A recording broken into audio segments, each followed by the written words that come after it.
Hi மக்கா, எல்லோரும் எப்படி இருக்கீங்க? இன்றைக்கி நம்ம கடல் நெத்திலி கருவாடு குழம்பு தான் வைக்க போகிறோம்.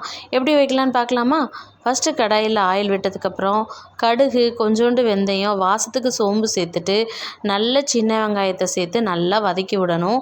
அந்த சின்ன வெங்காயம் நல்லா கலர் சேஞ்ச் ஆகிற வரைக்கும் கொஞ்சம் நல்லா வதக்கி விட்டுக்கோங்க. மோஸ்ட்லி நம்ம கருவாட்டு குழம்புக்கு சின்ன வெங்காயம் சேர்க்கும் போது டேஸ்ட்டு ரொம்ப கூடும்.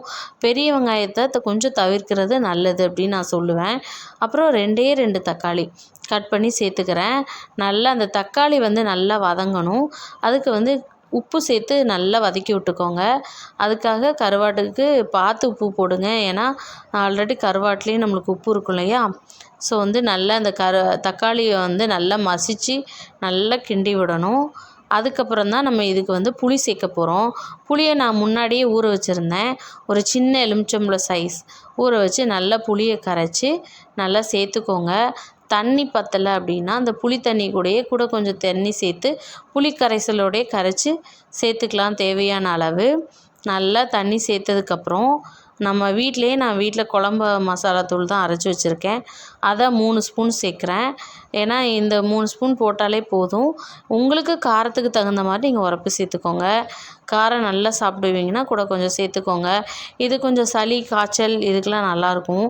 ஏன்னா இது பனி டைம் இல்லையா? அந்த சீசன் நல்லா பனி விழுகுது. அதனால் அந்த கருவாட்டு குழம்புலாம் கொஞ்சம் நல்லாயிருக்கும். உப்பு சேர்த்துக்கலாம். அந்த டைமில் உப்பு சேர்த்து நல்லா என்ன பண்ணணும், இந்த மசாலாவும் இந்த புளித்தண்ணியும் சேர்ந்து நல்லா கொதிக்கணும். இது கொதித்ததுக்கப்புறம் நான் உங்கள்கிட்ட காமிக்கிறேன் பாருங்கள். கலரே நல்லா சேஞ்ச் ஆயிரும். அதுக்கப்புறம் பாருங்கள், இந்த சேஞ்ச் ஆகிட்டா இப்படி ஆனதுக்கப்புறம் தான் நம்ம மெயினான கருவாட்டை நம்ம இறக்க போகிறோம். இந்த நெத்திலி கருவாட்டை உள்ளே இறக்குன உடனே 10 நிமிஷம் தான் ஃப்ரெண்ட்ஸ். கொதிக்க விடுங்க. அவ்வளோதான், நம்ம கருவாட்டு குழம்பு ரெடி ஆயிடுச்சு. இதுதான் நம்ம தூத்துக்குடி கருவாட்டு நெத்திலி குழம்பு. பிடிச்சிருந்தா எல்லோரும் தூத்துக்குடி தமிழச்சிக்கு லைக் பண்ணுங்கள், சப்ஸ்கிரைப் பண்ணுங்கள், ஷேர் பண்ணுங்கள். உங்களுக்கு நெக்ஸ்ட்டு சூப்பரான வீடியோலாம் நான் அப்டேட் பண்ணுறேன். தொடர்ந்து நம்ம தூத்துக்குடி தமிழச்சி எல்லோரும் ஃபாலோ பண்ணுங்கள். பாய்.